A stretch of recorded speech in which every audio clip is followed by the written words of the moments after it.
Disney is supposed to mean bright colors and happy endings, but look closely at how the villains actually die. Impalement, electrocution, one eaten alive by his own former allies. One death was so disturbing, Disney quietly re-edited it for television. And once you see how this list ends, you may never watch that movie the same way again. Here's every villain defeat, ranked from least to most gruesome. Number 12. Lady Tremaine and her daughters, Anastasia and Drizella, from Cinderella, released in 1950. Out of every villain on this list, Lady Tremaine gets the softest landing by far. She spends the entire film locking Cinderella in the attic, working her like an unpaid servant, and doing everything possible to sabotage her one shot at happiness. When the Grand Duke finally arrives with the glass slipper, Tremaine even trips her own footman to smash the spare slipper before Cinderella gets the chance to try it on. It doesn't matter. Cinderella pulls the matching slipper from her own pocket. It fits perfectly. And that's the entire defeat right there. Tremaine and her daughters are simply left standing in the parlor, humiliated, as Cinderella heads off to marry the prince. No fall, no fire, no karma delivered by wild animals. Just three deeply unpleasant women watching their scheme collapse in real time, while everyone else in the room realizes exactly what kind of household Cinderella actually grew up in. It's a defeat built entirely on public embarrassment. And for a woman who spent years emotionally abusing a teenager, some fans think she deserved a lot worse. Still, compared to what's coming later on this list, Lady Tremaine walks away almost completely untouched, and things only get a little more chaotic from here. Number 11. Prince John from Robin Hood, released in 1973. Prince John is greedy, cowardly, and obsessed with gold, which makes his downfall almost comedic compared to nearly everyone else on this list. After Robin Hood and his friends expose John's corrupt tax collection scheme and humiliate him in front of the entire kingdom, King Richard finally returns home from the Crusades. Richard immediately arrests his younger brother for treason and sends him off to hard labor, breaking rocks in a prison yard alongside the same lackeys who used to answer to him. The very last shot we get of Prince John is him curled up on the ground, sucking his thumb like a toddler, while the Sheriff of Nottingham grumbles beside him in chains. It's genuinely one of the funniest endings Disney has ever given a villain. No blood, no violence, just total public embarrassment, and a life sentence of manual labor under the hot sun.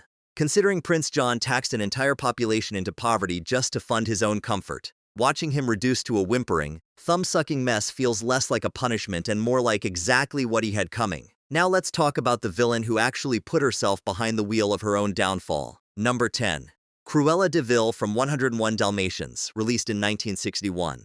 Cruella spends the entire film obsessed with turning 99 puppies into a fur coat, which already makes her one of Disney's most unsettling villains before her defeat even starts. When her henchmen Jasper and Horace lose track of the puppies, Cruella snaps completely and chases the delivery truck herself, driving through the snowy countryside like a woman possessed. She's so focused on ramming the truck off the road that she doesn't notice Jasper and Horace attempting the exact same move from the other side. Their van slams straight into her car, and both vehicles go careening off the road and into a ditch together. The last we see of Cruella, she's climbing out of the wreckage covered in mud, screaming threats into the freezing air while her car sits behind her in ruins. She survives. She's just humiliated, filthy, and completely stranded, undone by her own reckless driving and the incompetence of the men she hired. It's a defeat with zero violence involved, and honestly, watching Cruella lose control of both her car and her composure is satisfying enough without anyone laying a finger on her. Compare that to the next villain, who ends up changing species entirely. Number 9.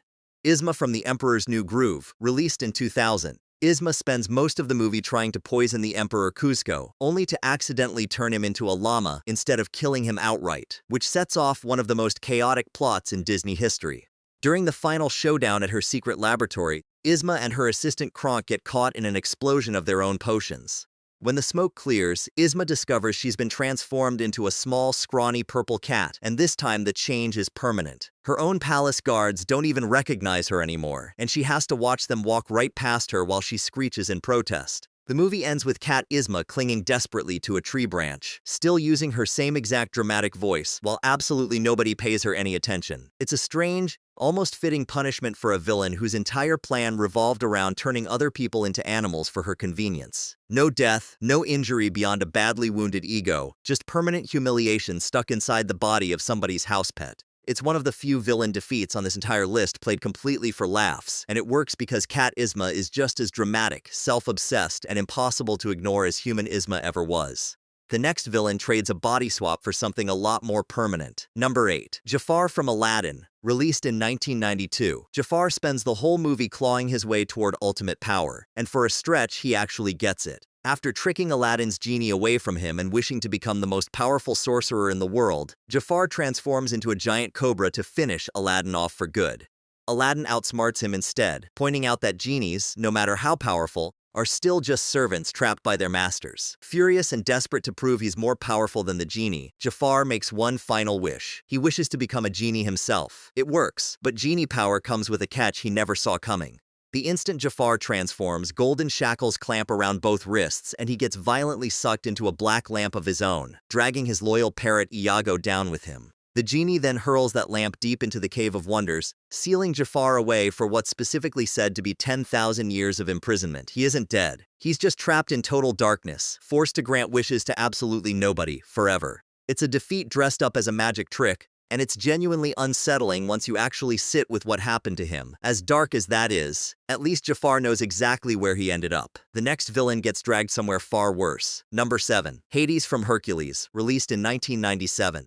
Hades spends the entire film scheming to overthrow his brother Zeus, manipulating monsters, deceiving a mortal woman named Meg, and trying every trick available to bring Hercules down for good. In the final confrontation, Hercules dives into the river Styx to rescue Meg's soul, and the river itself, packed with the souls of the dead, very nearly kills him in the process by aging him rapidly the longer he stays inside it. When Hercules survives and emerges as a true god instead, an enraged Hades gets one punch to the face and goes flying straight into that same river. The souls trapped inside immediately swarm him, grabbing at his arms, his legs, dragging him under, and pulling him down into the exact depths he's ruled over for centuries.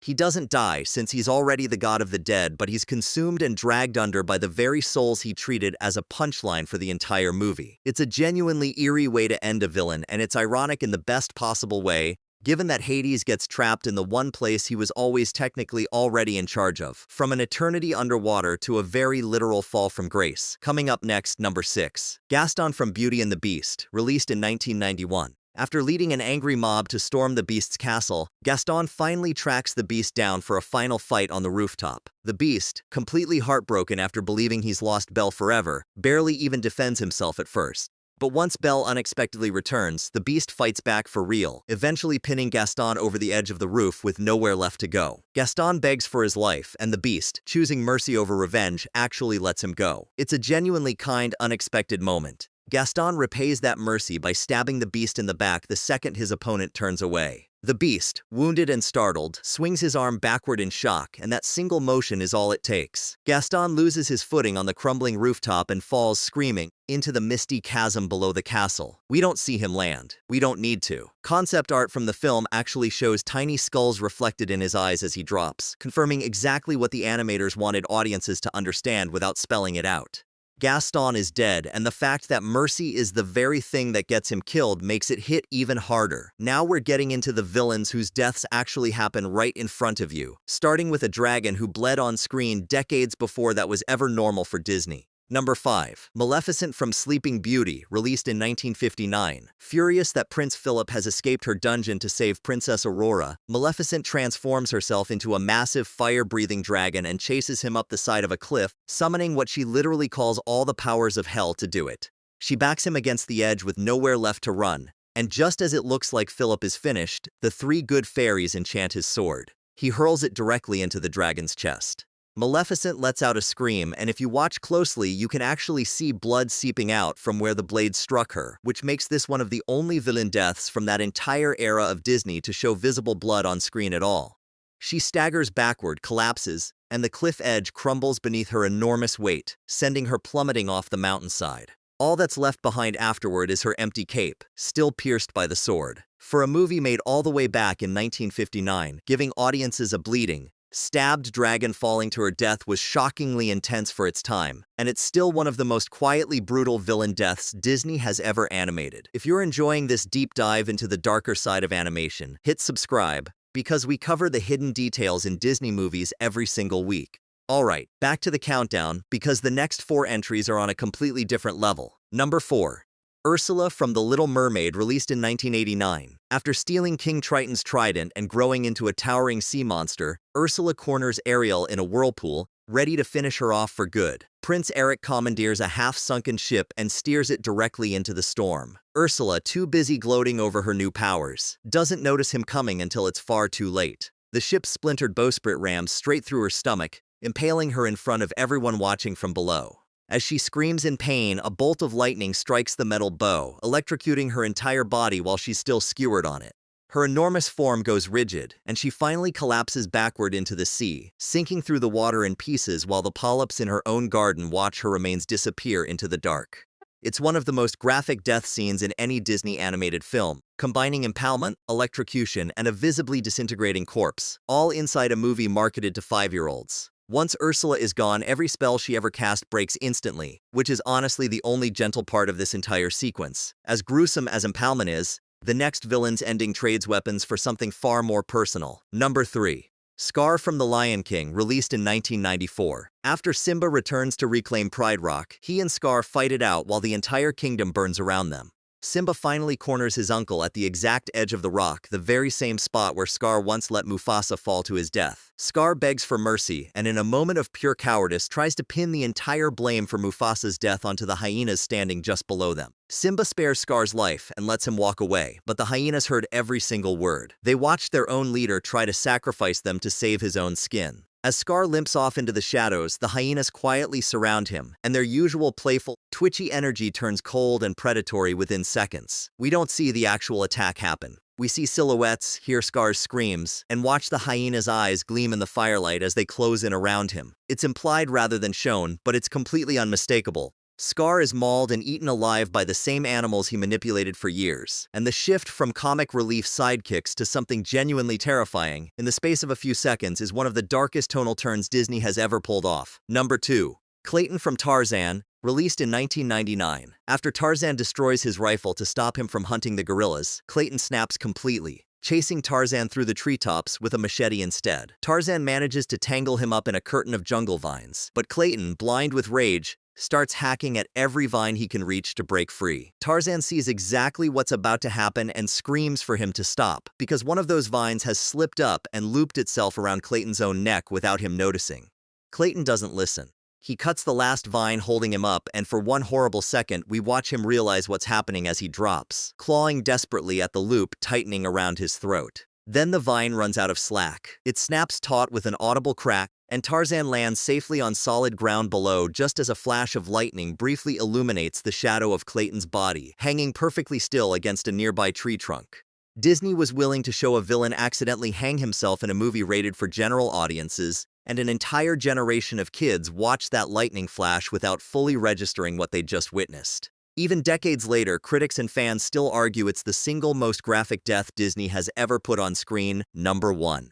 Judge Claude Frollo from The Hunchback of Notre Dame, released in 1996, and the most gruesome villain defeat Disney has ever animated. Frollo spends the entire film hunting the Romani dancer Esmeralda in the name of righteousness, eventually setting fire to half of Paris just to smoke her out of hiding. In the final chase, he corners Quasimodo and Esmeralda on the rooftop of Notre Dame Cathedral itself, raising his sword and quoting scripture as he prepares to kill them both, fully convinced he's carrying out the will of God. That's when the stone gargoyle he's standing on comes alive beneath his feet, roars directly in his face, and shatters apart completely. Frollo loses his footing and plunges off the side of the cathedral, screaming, straight down toward the square below. Earlier in the film, Quasimodo had poured a massive vat of molten lead down onto that exact same square to hold off invaders, which means Frollo isn't simply falling to his death. He's falling directly into a literal pool of fire below one of the most sacred buildings in the world. At the precise moment, he declared himself an instrument of divine judgment. It's a death soaked in irony, symbolism, and genuine horror, and it's the reason so many critics and fans still call this the darkest, most disturbing moment in the entire history of Disney animation. So there you have it, 12 Disney villain defeats ranked from a stern talking to in a parlor room all the way to a literal fall into hellfire underneath Notre Dame Cathedral. What's wild is that this is the same studio, sometimes even the same decade and the same directors, moving from gentle slapstick punishments to genuinely disturbing on-screen deaths without ever losing their family-friendly rating along the way. It says a lot about how much darker mainstream animation was allowed to get in the 80s and 90s compared to what usually gets approved today. If you completely disagree with this ranking, that's honestly the fun part. Everyone seems to have a different villain death that quietly haunted them as a kid. Whether it was that lightning flash in Tarzan or the hyenas closing in around Scar in the dark.